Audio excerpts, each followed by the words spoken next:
To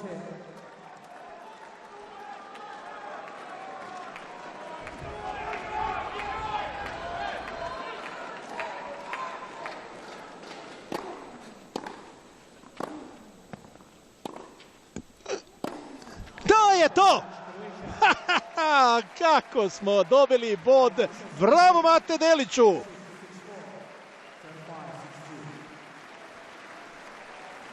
Dva sata i 42 minute je to trajalo i to je bilo od početka do kraja sve u rukama Mate Delića. Apsolutno sve.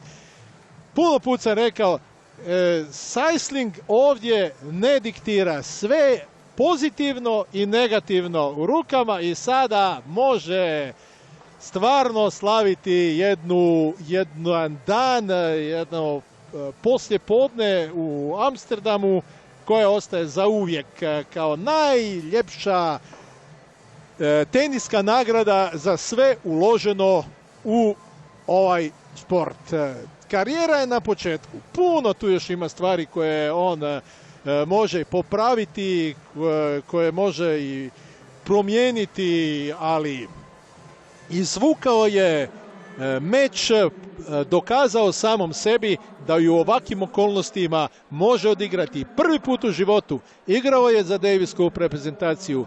Prvi puta je igrao četvrti set u svojoj karijeri. Odlazi kao pobjednik i što hoćete više. Zaista srce vam je puno do kraja. Bravo Mate!